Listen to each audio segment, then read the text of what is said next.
Bueno, costó un poco poner a funcionar, pero buenos días a todos.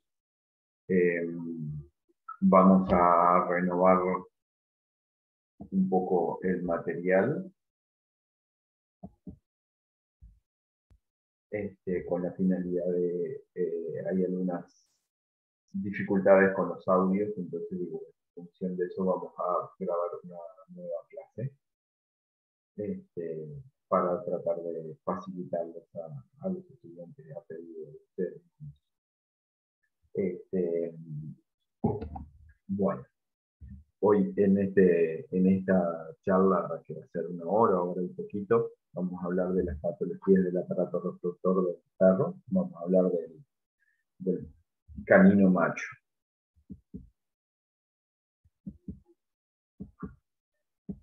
Dentro de esto podemos dividir, si puedo lograr correr esto,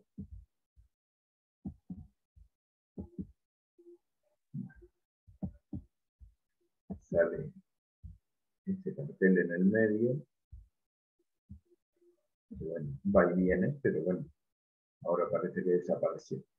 Bueno, lo vamos a dividir las patologías del aparato reproductor del perro macho a los niveles anatómicos, ¿no? Entonces vamos a hablar de patologías de escroto y testículo, las de mayor relevancia, no vamos a hablar de todas las patologías, algunas patologías de pene y prepucio y las patologías prostáticas, que es el centro de la charla de hoy.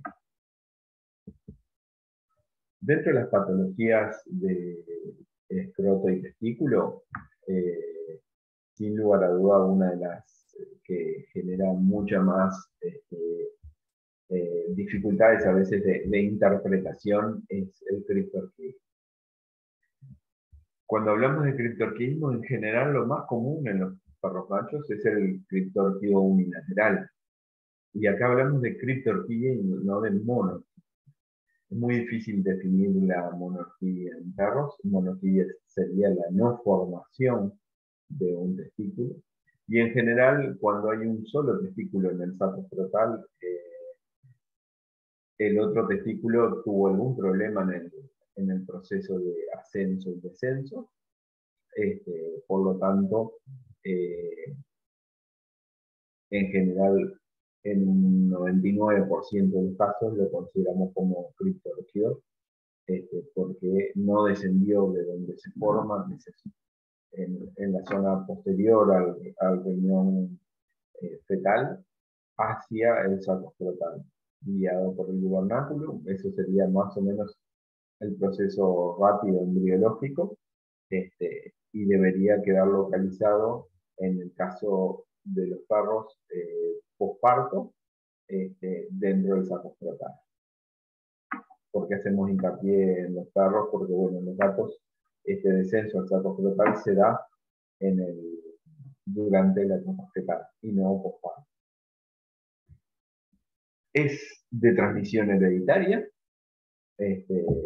Claramente no está claro cuál es el proceso. En algún momento se hablaba de un gen recesivo que generaba la posibilidad de la criptorquidia.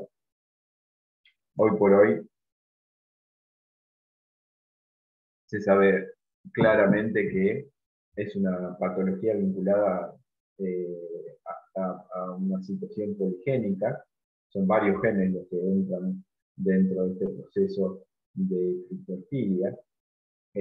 Bueno, en el gato sí se sigue hablando de un gen recesivo, pero como la casuística es mucho más baja en el caso de los gatos, a veces es difícil de interpretar que en una especie sea de una manera y en otra de otra. Es más factible que todo sea un gen, que sea una transmisión hereditaria poligénica. Lo que queda así claro es que en perros hay líneas de sangre que tienen ese problema dentro de una misma raza. Podemos hablar de que es obviamente más común por un tema de mayor consanguinidad y de sacar el efecto de heterosis de por medio, los perros de razas puras. Este, en general las razas pequeñas, pero esto no quiere decir que perros de raza grande no pueden ser Yorkie. Es relativamente común en el caniche, en el Yorkie, en el Dachshund, Chihuahua, Maltés, Boxer, Pekínés, Bulldog inglés, pero capaz que si buscamos diferentes bibliografías vamos a encontrar diferentes razas que refieren a la criptorquía. O sea que frente a esa situación, este, casi que cualquier raza puede llegar a generar criptórquidos. Este, hay algunas razas que son un poco más exigentes cuando se registran a los perros. Por ejemplo, cuando se los tatúan, en el caso de los perros de raza, en la mayoría de las razas deberían estar con los testículos descendidos en el saco escrotal. Y ahí depende del tatuador si los revisa o no los revisa, y con qué intensidad los revisa. De repente son 8 o 10 cachorros, revisó a varios, pero de repente uno se le escapó y ese era criptórquido. Están las condiciones de lo que pesa a veces el tema de los criadores.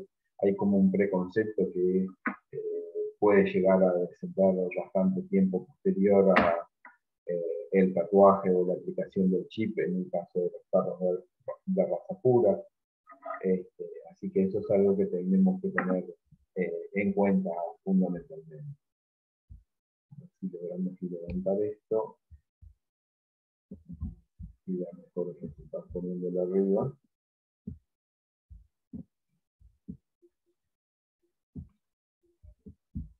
Si me deja. Se molesta un poco menos, bueno, el cartel sigue ahí yendo y viniendo, no sé por qué. Hay otras patologías que muchas veces se asocian con la criptorquía, son en particular defectos prepuciales en el cerrado del orificio prepucial, también en el cerrado de la uretra. Se habla de hernias umbilicales, inguinales, luxación patelar, son otras patologías de defectos hereditarios asociados a la presencia de la criptorquía. La definimos como una patología de origen hormonal o de descenso testicular. Es parte del proceso para que llegue al lugar donde debería llegar.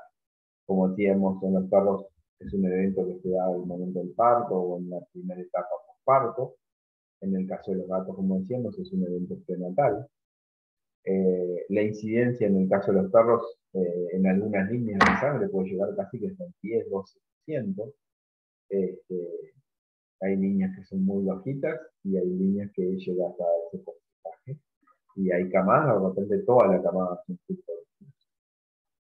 a veces, sin ser un adulto criptórquido, puede llegar a transmitir a su descendencia que la cría, cuando se cruza con esa hembra, sea criptórquido.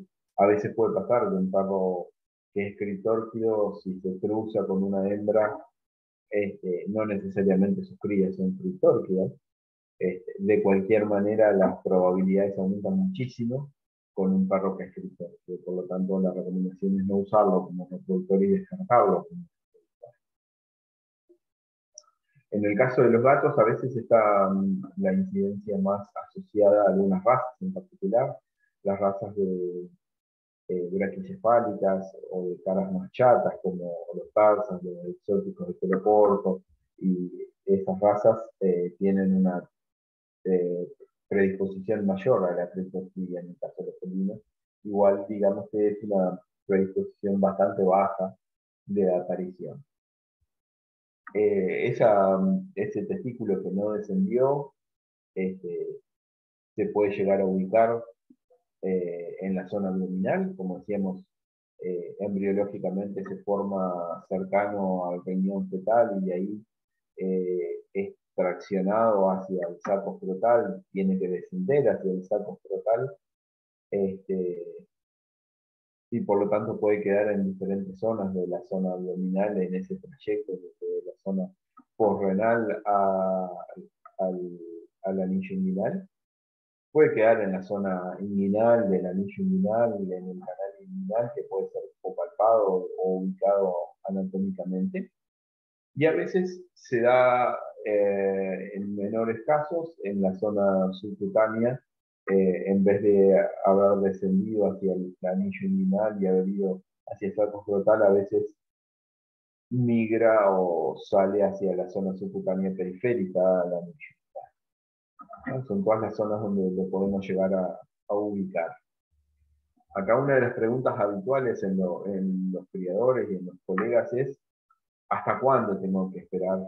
Obviamente, en el caso de un gato, al nacimiento tiene que estar en el saco escrotal. El tema es que a veces son tan pequeñitos los testículos, estamos hablando menos del calibre de una lenteja, de una arveja, es muy, muy pequeño, que a veces no son palpables en el saco escrotal. Como uno se han desarrollado y son tan chicos, no los vemos, pero bueno, al nacimiento deberían estar en el saco escrotal en este caso. En el caso de los perros, lo habitual de esperar como posibilidad de tiempo son en el entorno de los 2 meses. Sabemos que entre los 5 y 6 meses se cierra en forma completa el anillo inguinal, o sea que un perro criptórquido de 4 o 5 meses todavía puede llegar a descender, es raro, eh, con esa edad que vuelva a descender, pero digo, bueno, el tope máximo sería esos 6 meses donde hay un cierre completo del anillo inguinal. Este, Habitualmente lo que hacemos es no esperar más de 10 semanas para definirlo como criptórquido y muchas veces indicar lo que corresponde y descartarlo como reproductor. También acá tenemos que jugar que a veces esos testículos puede estar el anillo inguinal lo suficientemente grande y este testículo puede subir y bajar. Haber momentos donde están los dos en el saco escrotal y hay momentos donde hay uno solo en el saco escrotal o no hay ninguno en el saco escrotal porque subieron ambos testículos. Esa condición de subir y bajar los testículos en el saco escrotal a veces es algo a tener en cuenta según los casos clínicos para resolver qué hacer. Obviamente que la criptorquidia en sí, si fuera solo hasta acá y no genera ninguna otra situación, no tendría por qué ser el problema. Bueno, cuando estamos en esta situación, hablamos de que puede haber una feminización, una alteración en la espermatogénesis en el testículo que no descendió. Tenemos que recordar que el testículo está programado fisiológicamente para estar entre 2 y 4 grados de temperatura menos que la cavidad abdominal. Un testículo que está dentro de la cavidad abdominal, que está puesto a una mayor temperatura corporal de la que estaría en el saco escrotal, tiene más probabilidades de alterar su espermatogénesis y alterar toda su estructura. Este, y bueno, y otra de las probabilidades ahí es la aparición de tumores testiculares. Tenemos que tener en cuenta que los tumores testiculares tienen una alta probabilidad de aparecer en los perros por su longevidad y por características propias. Si se quiere, dentro de los reproductores, los dos que tienen más longevidad y que tienen una mayor probabilidad de aparecer tumores testiculares es en el equino y en el canino. Así que es algo que tenemos que tener en cuenta. Está previsto que, planteado y descrito en la bibliografía, que tiene entre 9 a 14 veces más posibilidades de generar tumores de células de Sertoli o seminomas, cualquiera de las dos opciones de tumores pueden estar presentes.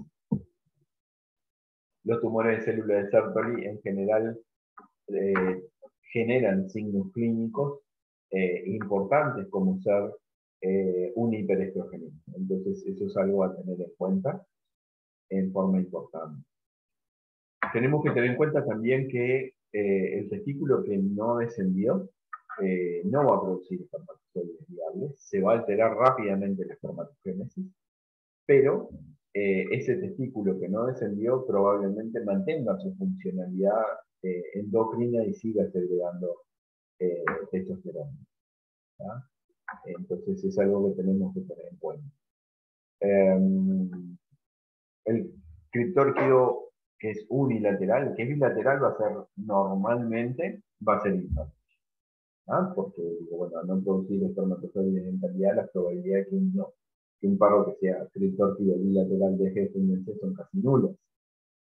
Decimos casi nulas porque, bueno, esto es biología y no siempre 2 más 2 es 4 en biología. Entonces, esa situación es algo a tener en cuenta, pero bueno, es lo que uno define en esta situación. Cuando yo tengo un perro que es tritorquio unilateral, tenemos que tener en cuenta que sí puede ser fértil, sí puede dejar descendencia, incluso dejar una camada normal, y los niveles de testosterona pueden llegar a ser normales. Si nosotros tenemos dudas si un perro es tritorquio unilateral o es monórquido, que eso es algo que planteé desde el arranque, bueno, la manera de diagnosticar esto sería hacer una orquiectomía unilateral, o sea, sacar el testículo que descendió, esperar un mes de esa cirugía y hacer un test de estimulación testicular. ¿Qué es el test de estimulación testicular? Es administrarle o GnRH o HCG, y media hora o una hora después tomar otra nueva muestra de sangre. Tomamos una muestra basal y una muestra a la media hora de las hormonas que hablábamos como respuesta. Y bueno, si hay una elevación en los niveles de testosterona, es que tengo un tejido blanco sensible a la GnRH y HCG para producir una elevación de la testosterona. Es tan simple como eso el test de estimulación testicular. Esto funciona también para la hembra como un test de estimulación ovárica para saber si está presente o no un ovario. ¿tá? Entonces, eso es algo que tenemos que tener en cuenta como una posibilidad. En general, vale la pena hacer este tipo de cosas. Y les diría que en el 99% de los casos no, por lo que les decía hoy, en la mayoría de los casos, si no tenemos los testículos es porque hay una criptorquidia y no una monorquidia, o una ausencia o una aplasia testicular. O sea que hay manera de comprobarlo, pero en general no lo consideramos en la práctica. Obviamente que hacer un diagnóstico de criptorquidia es bien simple. Digo, vamos a revisar, hacer palpaciones en el escroto y nos vamos a encontrar con que hay un solo testículo en ese saco escrotal. Entonces, ya ahí tenemos que pensar en criptorquidia. Podemos buscar la zona subcutánea, en la periferia del anillo inguinal o en la zona inguinal a ver si es palpable que esté en una zona cercana. Podemos tratar de ubicarlos por ecografía. Las características del testículo son bastante eh, particulares y especiales. Tiene una estructura bien ecogénica en la periferia que corresponde a la zona de la vaginal. Este, y tiene una línea central, si hacemos un corte longitudinal del testículo, también bien ecogénica, que es el mediastino del testículo. Entonces, tiene una estructura ecográfica muy característica. Muchas veces lo que sucede es que esos testículos, como tienen menor desarrollo que el testículo que está en el saco escrotal, tiene una situación en la cual es muy pequeño y a veces están al límite de resolución del propio equipo del ecógrafo y no es ubicable. ¿no? Ahí dice HCG, puede ser GnRH, es el test de estimulación testicular que les hablaba recién. Hay tratamiento, esto muchas veces es uno de los planteos de criadores en este tema. No hay ningún protocolo que sea eficiente para lograr el descenso. Si el testículo tenía que descender, va a descender, si iba a quedar arriba, va a quedar arriba, hagamos lo que hagamos. Hay protocolos utilizando GnRH, HCG, FSH, diferentes hormonas que han intentado hacer que esos testículos desciendan para mantenerlos como reproductores. No es recomendable. En general, si tenemos la sospecha de que estamos frente a un criptorquio, lo recomendable sería descartarlo como reproductor, por lo que hablábamos recién de la transmisión hereditaria. Acá la resolución es una orquiectomía bilateral por criterios éticos y vitales. Vitales, que es lo que estábamos hablando hoy, aumentan las probabilidades de tumores. Entonces, para darle mejores condiciones de vida, deberíamos castrar a ese perro. Y por criterios éticos, por la transmisión de la criptorquía. Estamos frente a un perro que es criptórquido, las probabilidades que esto lo permita a la descendencia son muy altas y por lo tanto deberíamos castrar. ¿Qué sucede si nosotros no ubicamos ese testículo, tanto por ecografía, en la zona inguinal, subcutánea, no está ahí presente, que sería el lugar donde sería más fácil entre palpable y ubicable por la ecografía? Si está en la cavidad abdominal, a veces es difícil de ubicar ecográficamente. En perros medianos a grandes capaz es un poco más fácil, pero en perros pequeños o en gatos es muy difícil de encontrar. Entonces a veces lo que hacemos es una orquiectomía unilateral del testículo que ha descendido para tratar de que ese animal no deje descendencia ni transmita la criptorquidia, y un monitoreo ecográfico cada 6 meses o una vez por año, dependiendo del paciente y las posibilidades, para tratar de evitarnos tener tumores que generen problemas a nivel abdominal. ¿Vale? Es un paciente para monitorearlo. No es una cirugía de urgencia, no es algo que ni emergencia, no es algo que amerite actuar ya, pero en algún momento va a atender ese testículo que no descendió, de lo que está en el abdomen, a tener la posibilidad de ser tumoral. Entonces, los controles ecográficos es la opción que tenemos como para manejar. Si aparecen síntomas, por ejemplo, como decíamos hoy, de hiperestrogenismo, tanto alteraciones en piel como algún otro tipo de problema, como signos clínicos, bueno, eso es a tener en cuenta y ahí tratar de buscarlo.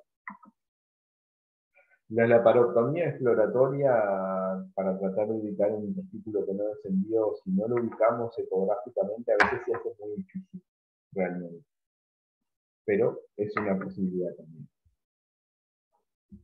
Como decimos, esta no es una patología que tenga una importancia tan grande desde el punto de vista de la salud de los pacientes, salvo en los casos tumorales, pero digo, bueno, son animales ya mayores que los tumores pueden estar presentes en el testículo de los que están descendidos también. Pero sin lugar a dudas, desde el punto de vista ético y como profesionales que actuamos en reproducción y en medicina veterinaria, es una condición a tener en cuenta para no aumentar la incidencia de esta patología. Acá tenemos una imagen de un perro dálmata con los testículos, ambos testículos en el saco frontal. Y acá tenemos una imagen de un perro cruza, ¿tá?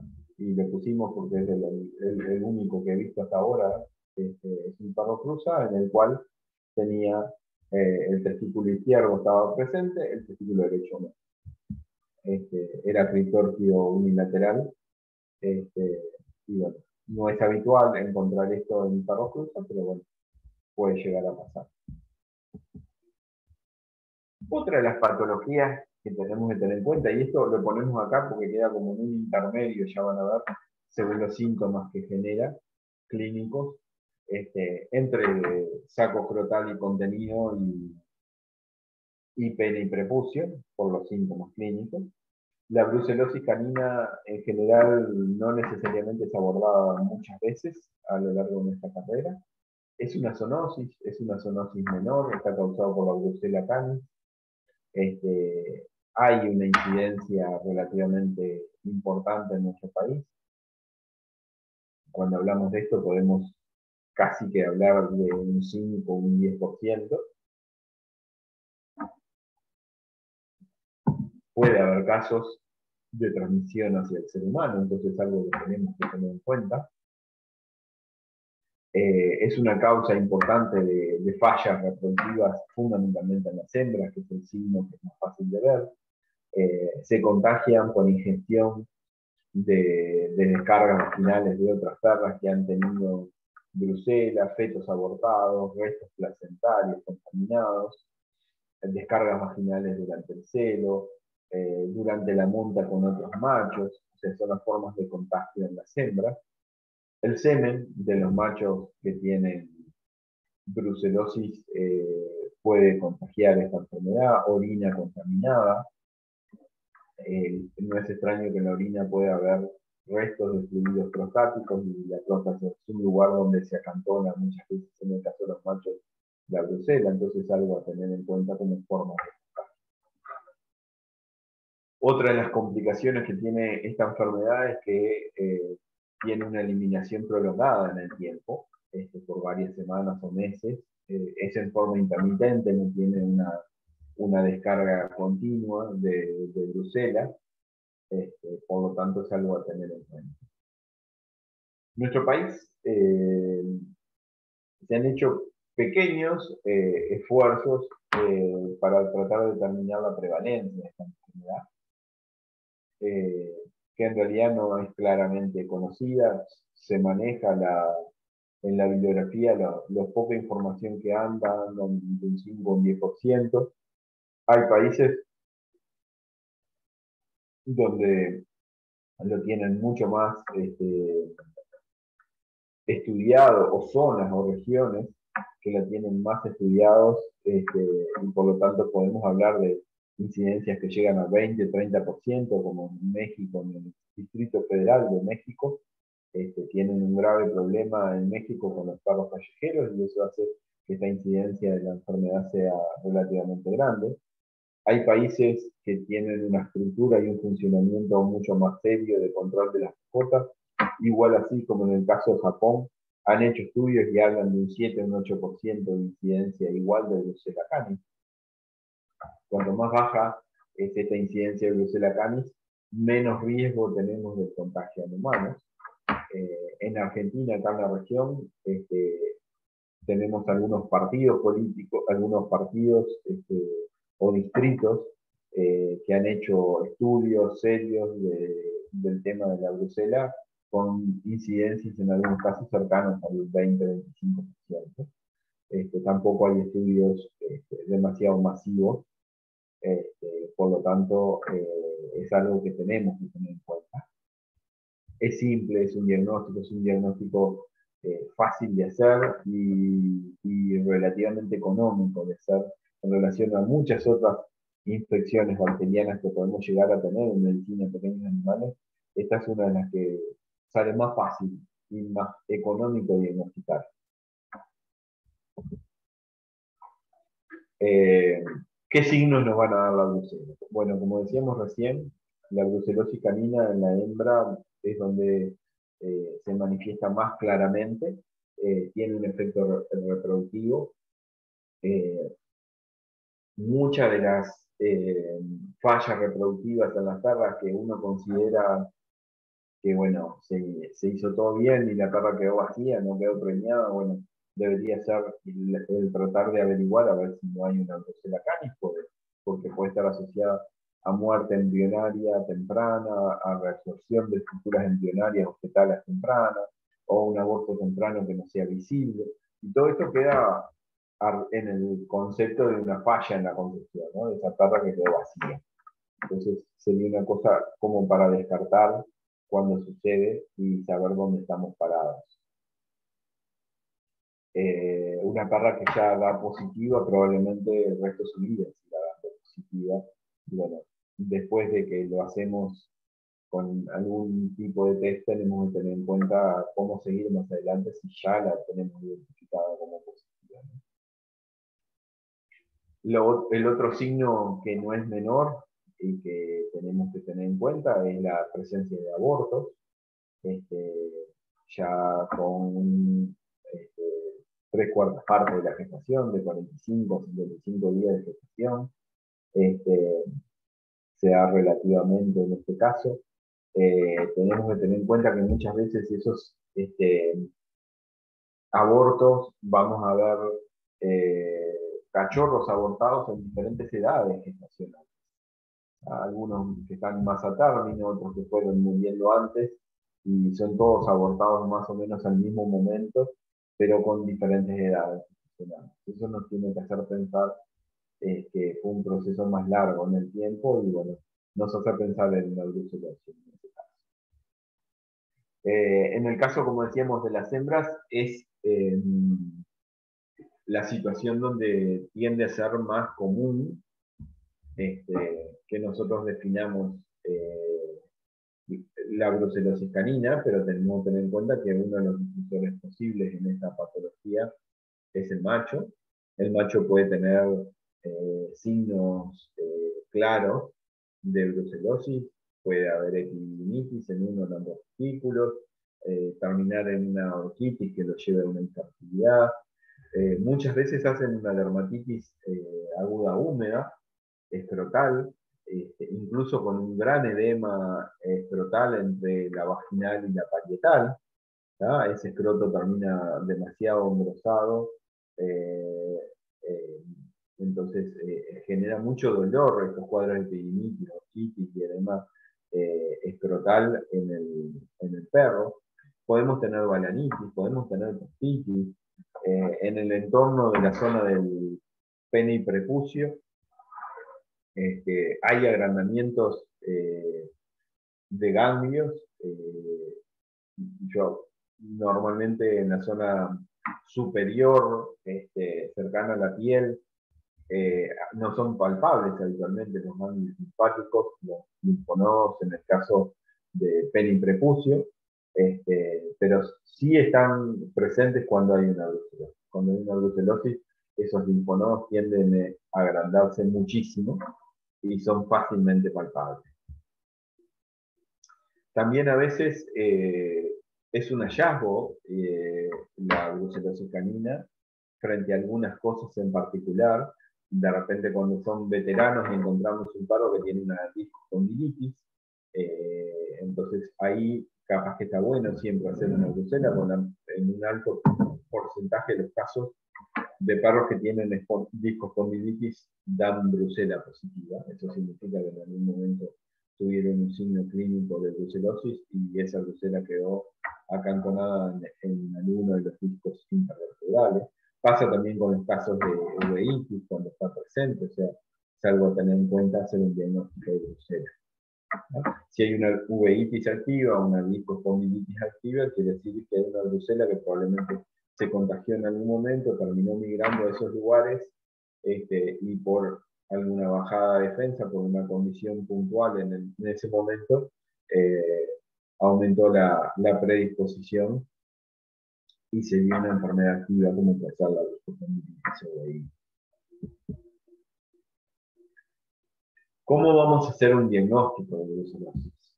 Digo, obviamente que siempre en cualquier diagnóstico vamos a incorporar la anamnesis, vamos a hacer un examen objetivo general y particular del aparato reproductor, haciendo hincapié en toda esa signología que hablábamos recién. Lo ideal para confirmar la presencia de Brucella canis es hacer un hemocultivo, sacar una muestra de sangre y aislar la brucela de ese momento, pero como decíamos, es intermitente y por lo tanto tenemos que invocar justo que cuando saquemos sangre haya una bacteriemia. Por lo tanto, es la mejor manera de hacer un diagnóstico, pero es la más difícil de realizar. Podemos tomar una muestra de semen o de líquido prostático y mandarlo a analizar para identificar la presencia de la brucela, como decíamos hoy. El semen se va a ver afectado desde oligo a spermia, disminución de motilidad y aumento de anormalidades. Esto no es característico de la brucela, pero está relacionado con la brucelosis, por lo que hablábamos recién, los cuadros de orquitis, de epididimitis, no llegan a esta afectación en la calidad de semen. Lo más habitual de obtener como forma de diagnóstico es el aislamiento de la brucela a partir de restos placentarios o de fetos abortados. Si sucede esto, conservarlo refrigerado y remitirlo enseguida al laboratorio para tratar de analizar. Las pruebas serológicas, tenemos como que dos escalones importantes en las pruebas serológicas. En este momento en nuestro país no tenemos una prueba serológica en un laboratorio que determine la cantidad de anticuerpos que tiene esta enfermedad. Entonces lo que utilizamos es el test que se utiliza para Brucella ovis en el Ministerio de Ganadería, en el Vilave es lo único que tenemos en plaza para hacer este diagnóstico. Es inmunodifusión en gel agar en base a Brucella ovis, pero como da reacción cruzada, las tarras que tienen signos clínicos y dan con este test positivo, las consideramos como positivas a Brucella caris, ¿no? Como decíamos hoy, es un test relativamente económico, es barato, andan en el entorno de los 200 pesos, en relación a casi que todos los chequeos que uno puede hacer en sangre para diferentes agentes bacterianos, es el más barato que hay en casa. O sea que no es un tema, nunca fue un tema económico el no diagnóstico de brucellosis. Era más por falta de información que por un tema de dificultad económica. Como estamos haciendo como decíamos, utilizando inmunidad cruzada con Brucella ovis, puede haber falsos positivos, puede haber falsos negativos, pero si hay signos clínicos y me da positivo, es a tener en cuenta. Como decíamos, una vez que una perra queda positiva por este test, va a quedar positiva de por vida. Que una perra sea positiva no necesariamente significa que en ese momento esté cursando una enfermedad. Lo ideal sería hacer un test que midiera los niveles de cuerpo, como puede ser, en este caso hemos utilizado inmunofluorescencia indirecta, por ejemplo, pero bueno, en este momento no hay ningún laboratorio en el país que lo haga, así que es algo a tener en cuenta, pero básicamente nos basamos en como nos decía recién, ¿no? Si tengo signos clínicos y sospecha de brucelosis canis por los signos clínicos, hacemos este test de inmunodifusión en gel agar para brucela y da positivo, tratamos al paciente como si fuera positivo. ¿Qué vamos a hacer con ese paciente? Bueno, deberíamos hacer dos cosas. Uno, descartarlo como reproductor, y por lo tanto tenemos que estar pensando en una castración, sea un macho o sea una hembra. Y otro es tratarlo con antibióticos.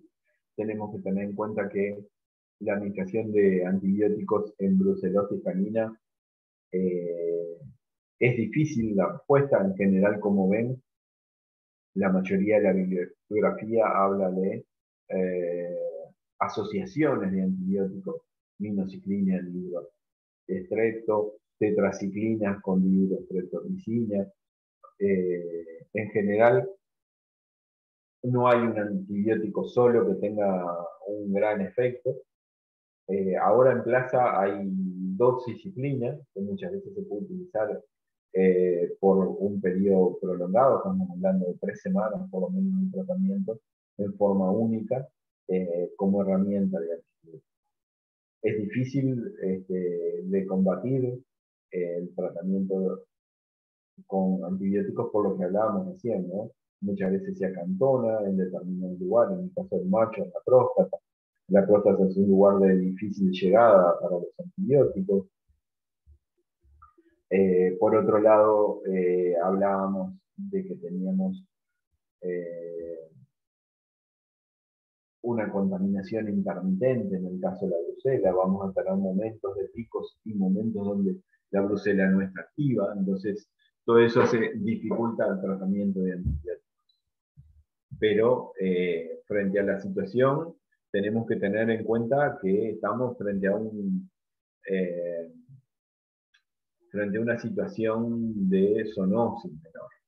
Si uno analiza lo que plantea la Organización Panamericana de la Salud vinculado a esta zoonosis como tal, incluso llega a plantear hasta la eutanasia de los animales, con la finalidad de dificultar lo más posible la posibilidad de la transmisión de brucela al humano.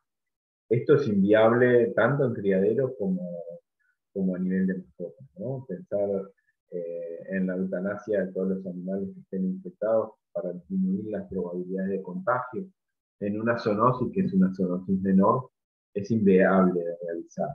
Sí, sin lugar a dudas, tenemos que tener en cuenta que tenemos que aislar a los perros que den positivos, tener mucho cuidado, estar encima de los propietarios, más si hay personas mayores, personas con inmunodepresión en la casa, con alguna enfermedad que genere inmunodepresión, niños, estar en contacto con el infectólogo humano que esté vinculado a esa familia desde el punto de vista de la mutualista o desde el punto de vista de la zona de salud que atienda a eso, a la familia a los tutores de nuestros pacientes.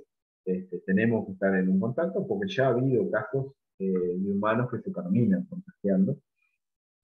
Y si te agarra una persona que esté inmunodeprimida o que tiene alguna otra base de algún otro problema, puede llegar a ser mortal. Yo tuve un paciente que terminó en el CTI por Brucella canis, un tutor era el abuelo de la casa, este, lo estaban tratando por una gripe y terminó en un CTI.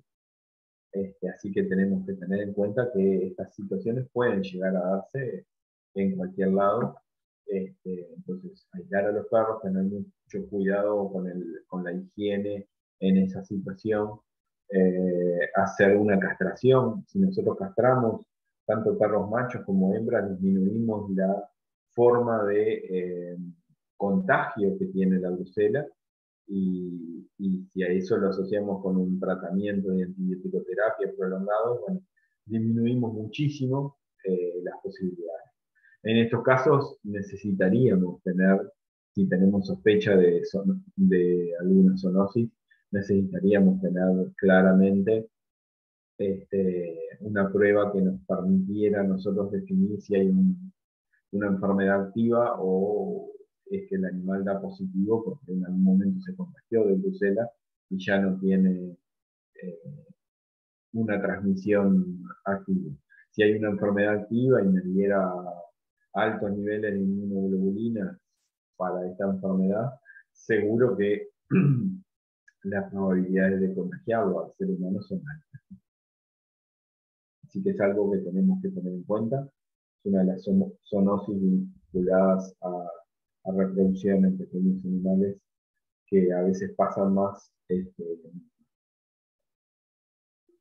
como escondida en esta situación, eh, y eso tenemos que tomarlo en cuenta. Hay datos, por ejemplo, en un hospital en Argentina, no recuerdo ahora exactamente la localidad, que lo que hicieron fue la sangre de pacientes que se ingresaba para cualquier otra cosa durante el periodo de un par de meses se chequeó con el tema de la brucela y dio un 15% positivo a brucela. Eso no quería decir que ese 15% de los pacientes en algún momento estaban en ese momento cursando una enfermedad. Simplemente marcaba la inmunodifusión estelar y marcaba que alguna vez estuvieron expuestos y generaron anticuerpos contra la brucela. Podía haber pasado desapercibida ese contagio de brucela si no se hubiese hecho ese chequeo.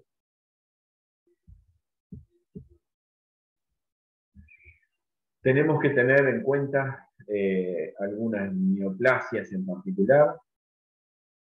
El tumor venéreo transmisible es un tumor muy común de aspecto reproductivo.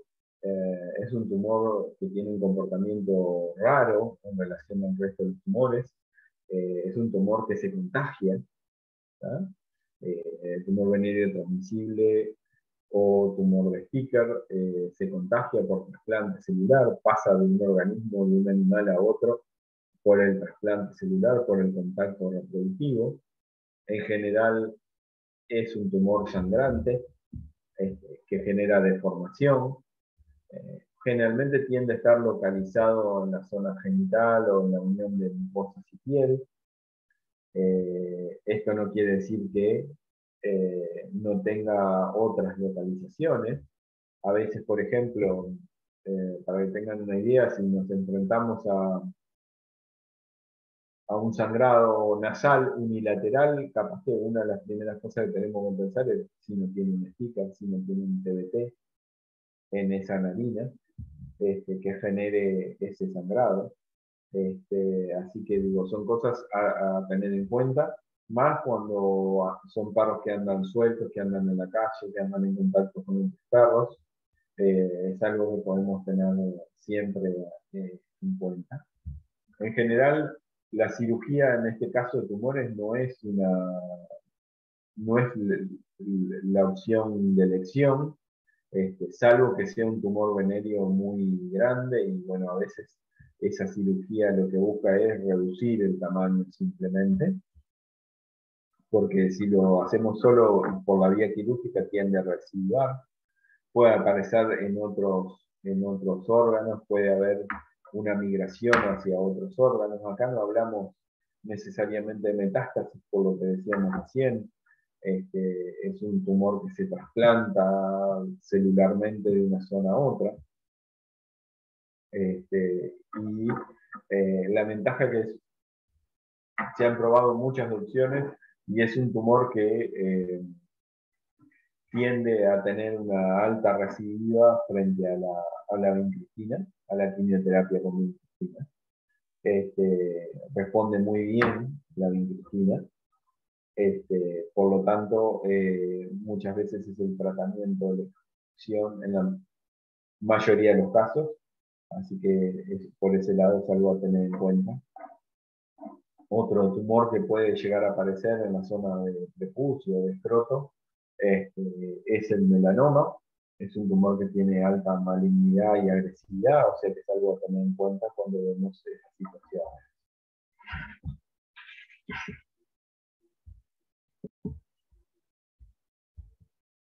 Bueno, después de breve corte continuamos. Acá hay una imagen del extremo de un glande donde se ve un tumor venéreo transmisible, no es demasiado grande, pero es bien sangrante y uno de los signos clínicos más habituales es ese sangrado constante. Vamos entonces a pasar a lo que serían patologías prostáticas. Como decíamos, dentro de las patologías reproductivas en el perro macho son las más comunes, ¿no? Son ampliamente las más difundidas, es fácil de identificar, así que vamos a tener en cuenta algunas características en forma previa antes de empezar a hablar de las patologías. ¿Sí? Cuando hablamos de la próstata en el perro, tenemos que hablar básicamente que es la única glándula accesoria al aparato reproductor. ¿Ah? Y por lo tanto, desde el punto de vista anatómico, se ubica en la región rodeando el cuello de la vejiga, es una glándula bilobulada, que es de fácil acceso por palpación rectal. Esta glándula bilobulada que rodea el cuello de la vejiga cumple un rol o una función importante que es la secreción en particular de carbohidratos que van a generar la nutrición y el aporte energético para los espermatozoides. Y por otro lado, segrega una sustancia antiaglutinante para evitar que se aglutinen las cabezas de los espermatozoides.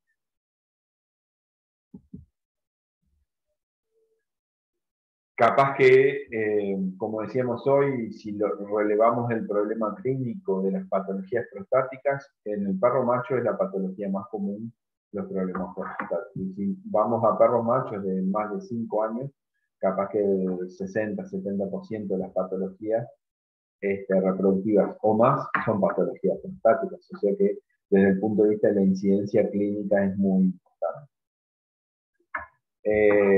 Las patologías prostáticas nos pueden desencadenar un montón de síntomas clínicos con diferentes enfoques que nos pueden hacer pensar en que estamos frente a un problema prostático, desde problemas con dificultad para orinar, orina por goteo, dificultad para defecar, dificultad para caminar, disminución en la calidad del semen. Todas estas características que de repente tienen diferentes enfoques, en este caso nos hacen pensar en una patología prostática cuando las vemos tanto por separado como juntas. Acá vemos una imagen de cómo está ubicado caudal a la vejiga y rodeando el cuello de la vejiga está la próstata. Y como decíamos, tiene un fácil abordaje de vía rectal, acá tenemos el ano, el recto, y es bien fácil palpar esta próstata a través de la palpación digital.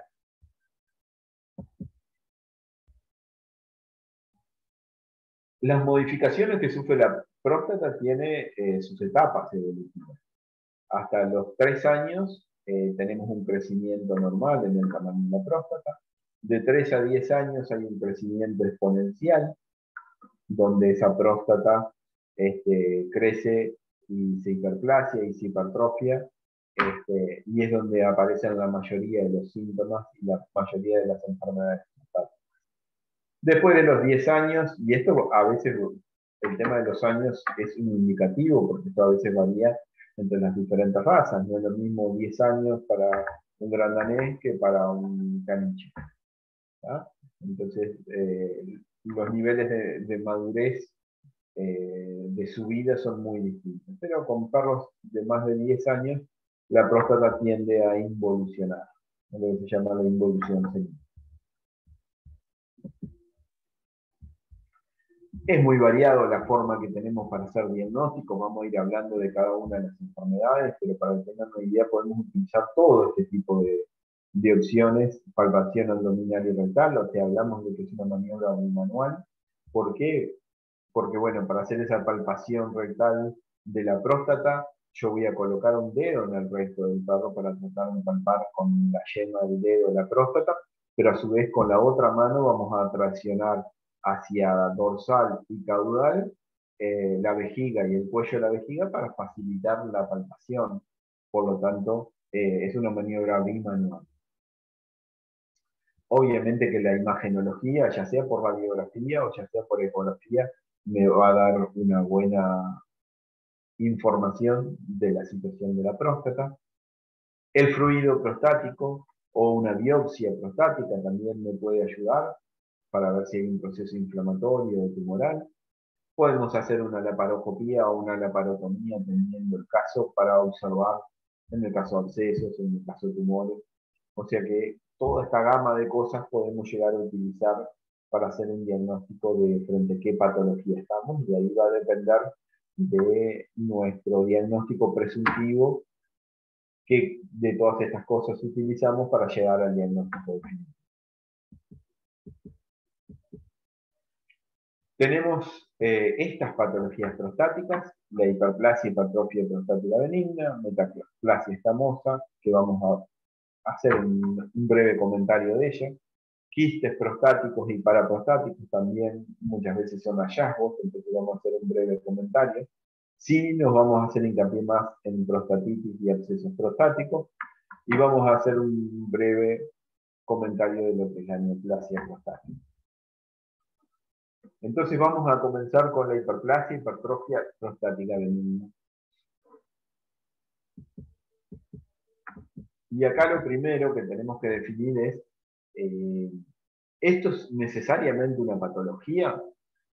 No, si no genera signos clínicos no es una patología. Como decíamos, es parte de ese proceso que hablábamos y describíamos hace un ratito, ese periodo en la próstata donde se produce ese crecimiento exponencial de la próstata, se da en base a una hiperplasia y a una hipertrofia de la próstata. No siempre que esta próstata aumente de tamaño en base a la hiperplasia y hipertrofia, genera signos clínicos. Es probable que en algún momento sí lo genere, pero es algo a tener en cuenta. Acá lo describimos como hiperplasia e hipertrofia. ¿Qué quiere decir esto? Bueno, que las células del epitelio prostático aumentan de tamaño y aumentan en número. Esa es la base del crecimiento de esta próstata.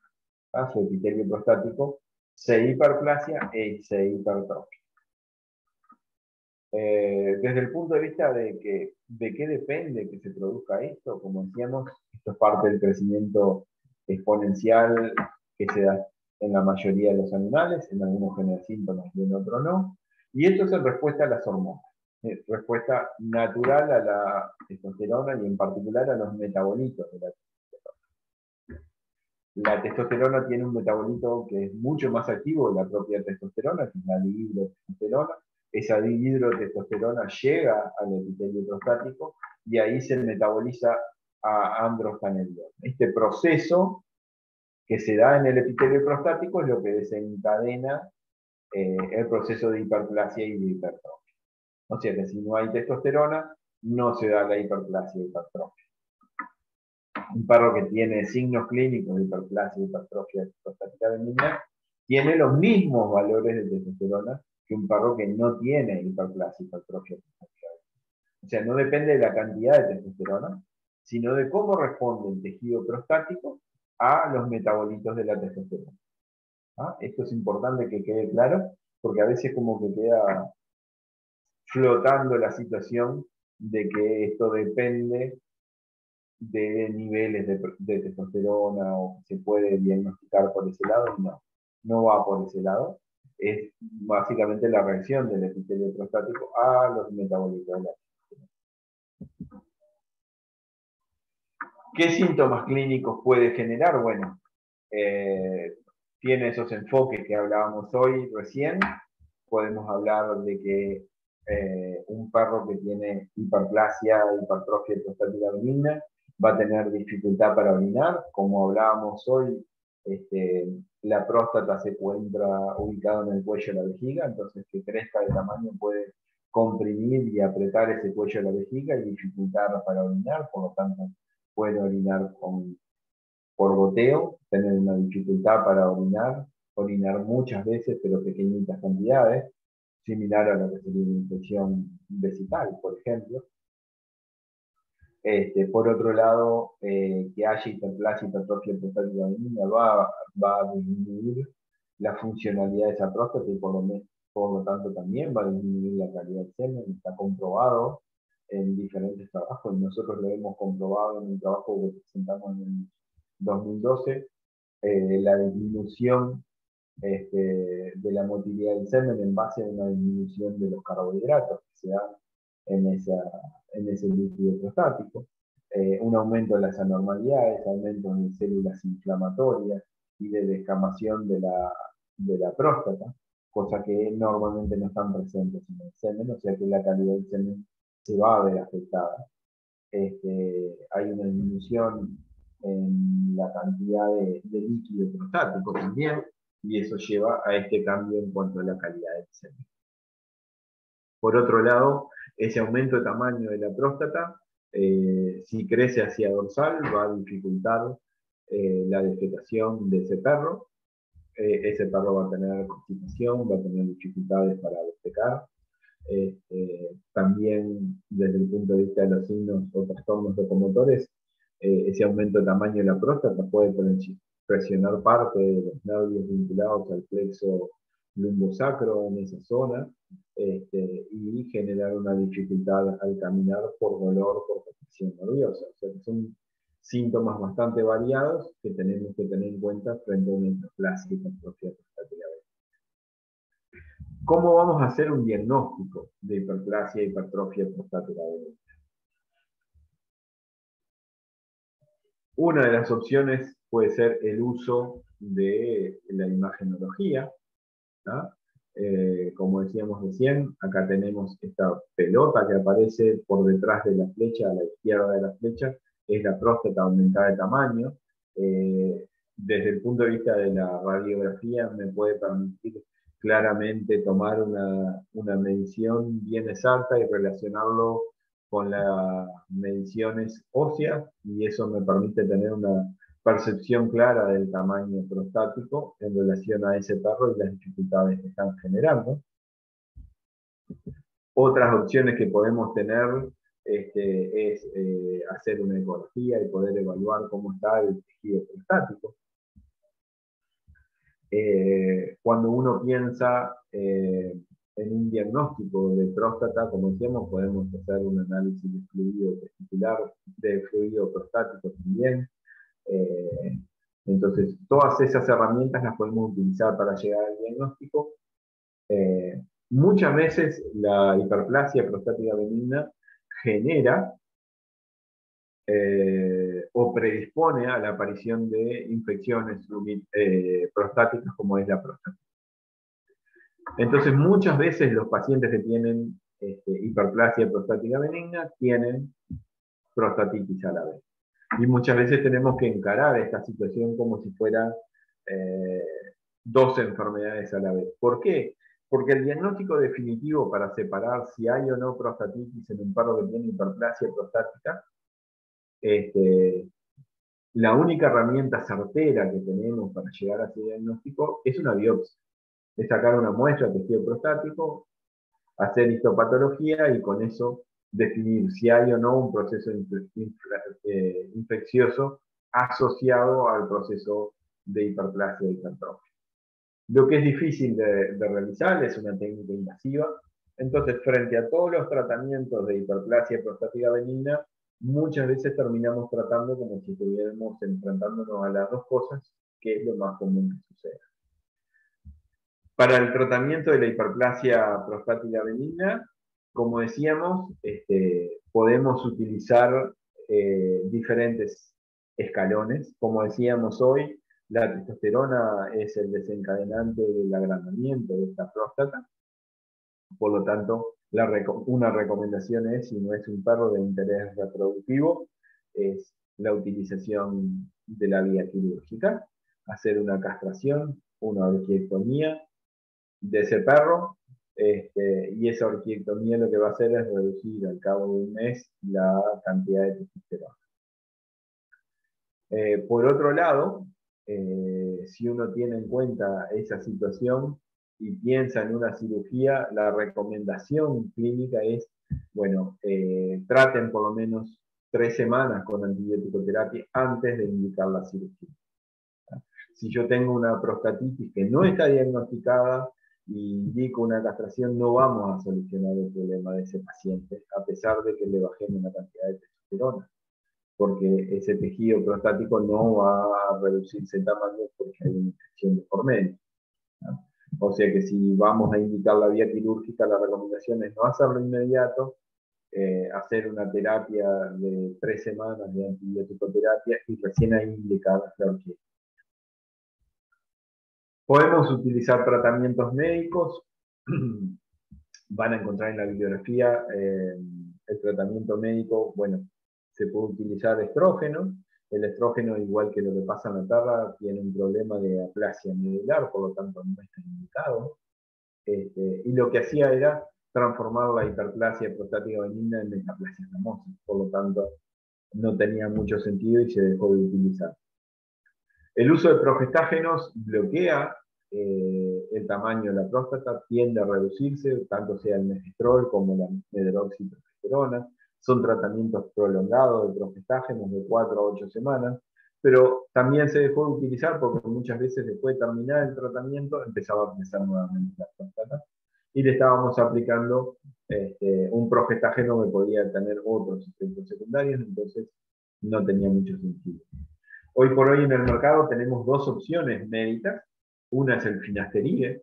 El finasteride lo que hace es bloquear la enzima que convierte la dihidrotestosterona en androstenediona en el epitelio prostático, bloquea la 5-alfa-reductasa. Es una droga específica, es de uso humano, tenemos que indicar que se compra en farmacia, pero más allá de eso, la dosis, ahí se habla de 0,1 o 1 miligramo kilo al día, es un poco lo que plantea la bibliografía, pero en general, en forma pragmática, todo el mundo utiliza a nivel mundial, valga la redundancia, utilizan la administración de finasteride, una pastilla de 5 miligramos, la que viene para uso humano, por día por perro.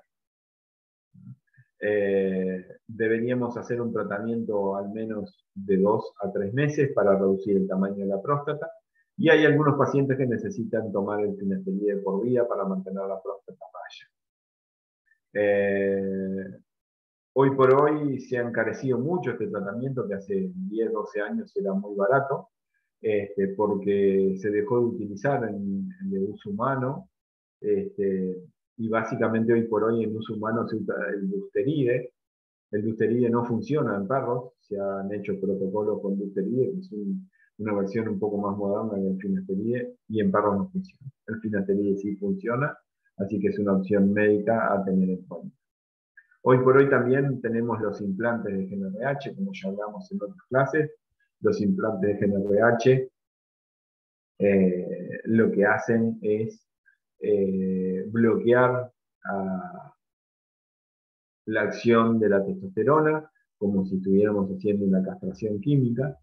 Si el animal está con signos clínicos, bueno, tenemos que tener en cuenta que este implante de GnRH va a tener un efecto flare-up, que se llama un efecto estimulatorio, que dura 7 a 10 días y donde los síntomas clínicos de los problemas prostáticos pueden recrudecer. Esto es algo que hay que avisarle a los propietarios si lo vamos a usar con esta finalidad. Después de esos 7 a 10 días, los signos clínicos se bloquean como si fuera una castración. Pero con el mismo concepto de lo que hablábamos hoy, conviene siempre asociarlo con antibiótico terapia, porque nunca llegamos a un diagnóstico certero de si hay o no una prostatitis. Existe otra droga que es específica, es un antiandrógeno que bloquea la testosterona, esto es por vía oral, no tiene efectos colaterales, lo hemos usado en algunos pacientes, se administra durante 7 días por vía oral y luego se repite a los 6 meses esta droga que se llama acetato osaterona. No está en nuestro mercado. Difícilmente, al haber, es del mismo laboratorio del implante GnRH, difícilmente al haber entrado al implante GnRH traiga el acetato osaterona, por lo menos en breve tiempo, porque es muy específico. El implante GnRH tiene múltiples acciones, tanto en machos como en hembras. El acetato osaterona es muy específico para bloquear la testosterona en el caso de los machos, así que yo veo difícil que en el mercado aparezca entrar esta droga. Yo tengo pacientes que compran el producto fuera del país y lo traen, es un blister para ser administrado cada 6 meses, o sea, no es tan difícil de resolver a veces. ¿Qué otras patologías prostáticas podemos ver? Bueno, como decíamos, la metaplasia escamosa básicamente se puede dar en dos situaciones en el caso de los perros. Uno, si administramos estrógenos en forma iatrogénica o como parte del tratamiento del HPV, que no deberíamos, pero bueno, puede llegar a pasar. O como respuesta a la presencia de tumores de células de sangre. Los tumores que generaban, como hablábamos hoy, hiperestrogenismo, bueno, esos tumores pueden desencadenar en que, bueno, esa próstata que tenemos un epitelio simple se transforme en un epitelio estratificado plano, escamoso, y se modifique, haya una metaplasia en esa próstata, y se modifique y aumente el tamaño a partir de esa modificación. Pero es muy específico, es una frecuencia muy rara de aparición, pero tenemos que tener en cuenta que si tenemos un perro con un tumor de células de Sertoli, que puede ser relativamente más común, bueno, la metaplasia escamosa puede estar arriba de la mesa. Como decíamos, los quistes, tanto prostáticos como paraprostáticos, muchas veces son hallazgos de observación a la ecografía, no necesariamente tienen una incidencia clínica, y muchas veces el problema es cuando estos quistes prostáticos paraprostáticos se contaminan y se transforman en una prostatitis o un absceso prostático donde generan en realidad síntomas clínicos, o sea que es algo a tener en cuenta. Sí, vamos a hablar ahora de lo que es prostatitis y abscesos frontales.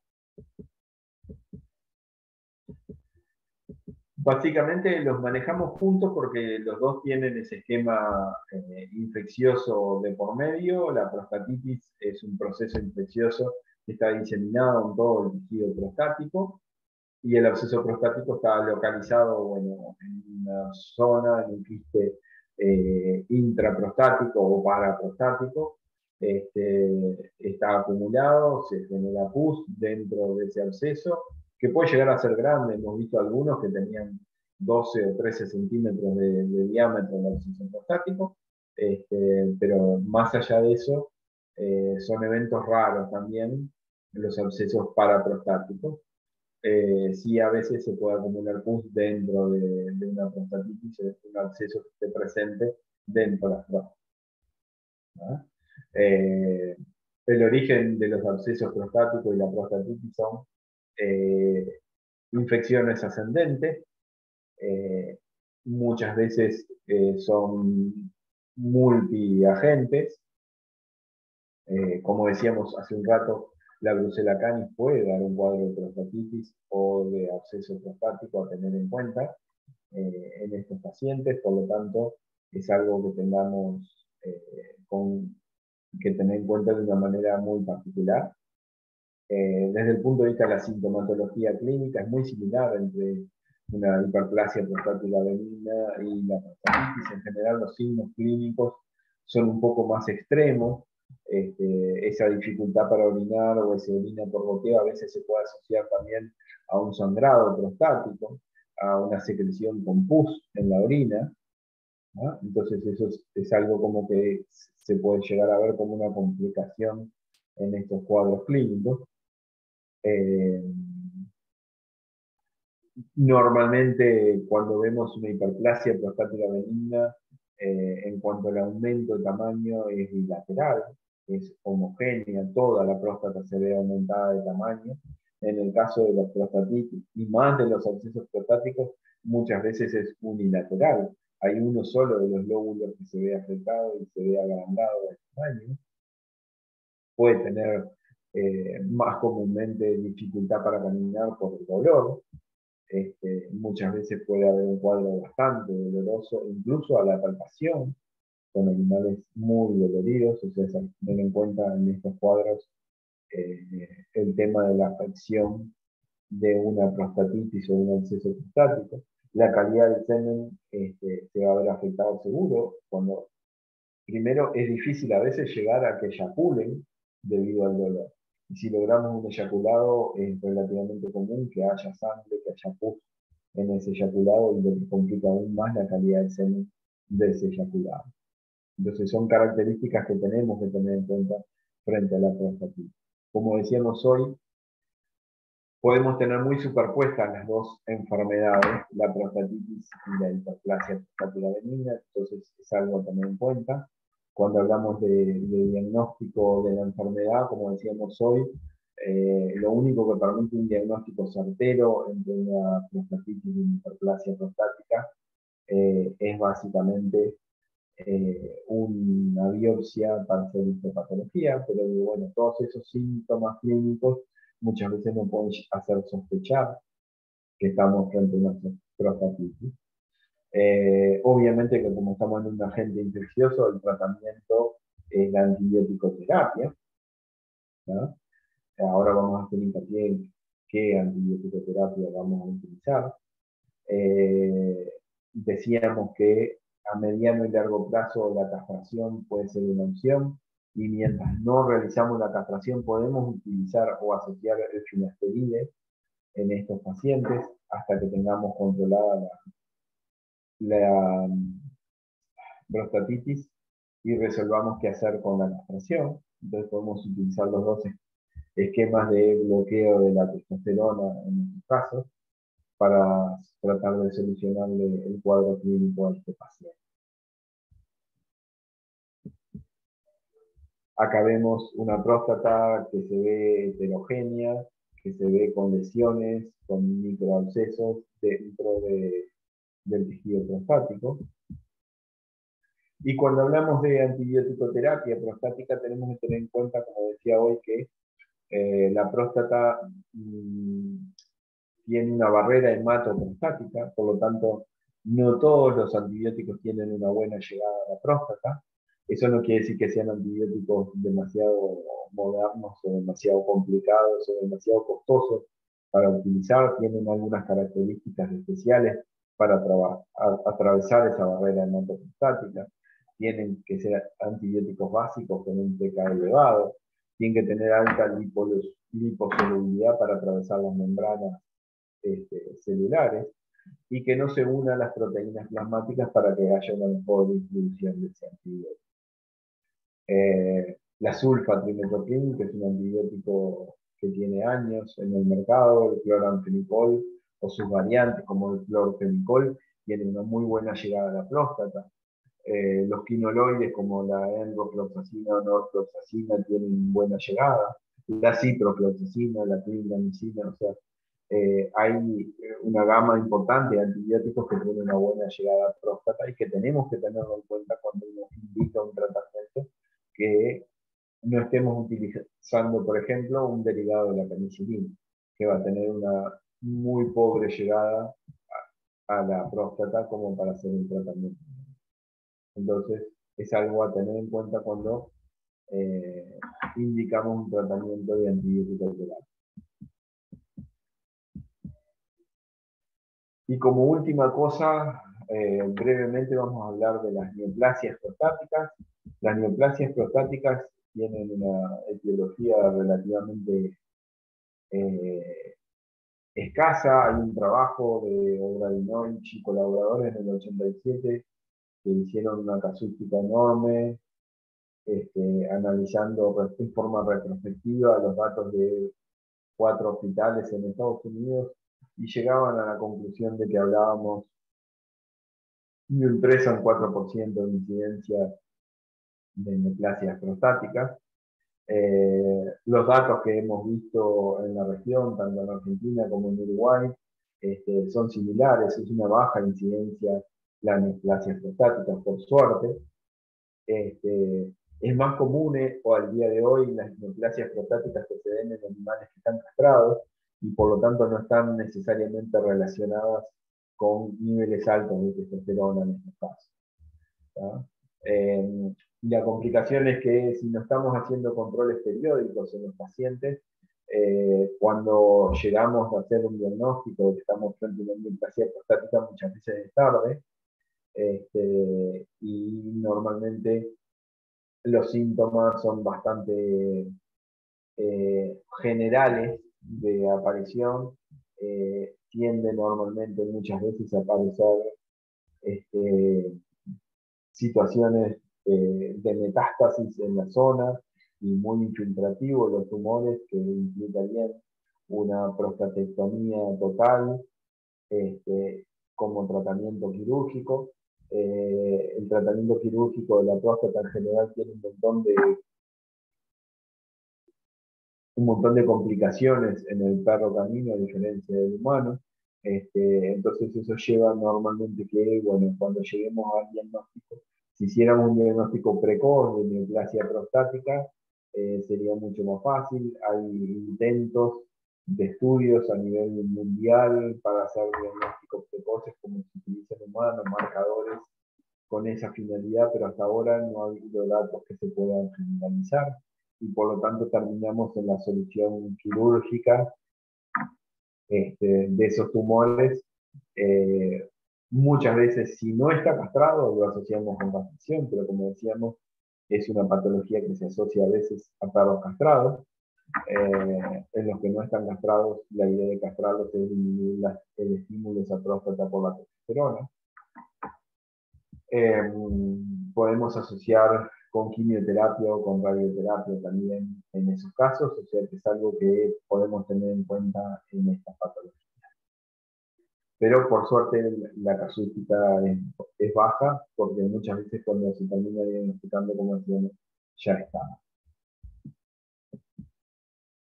Bueno, normalmente acá entraríamos en una etapa de interacción, pero bueno, en estos casos no lo tenemos.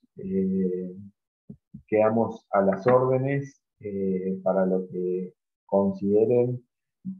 Vamos a tener horario de consulta y ahí trataremos de zanjar alguna duda que pueda haber quedado generado con estos temarios de patologías reproductivas en pequeños animales o en forma genérica de reproducción en pequeños animales que fue como un módulo que quedó medio montado sobre el último parcial, entonces bueno, quedamos a la orden.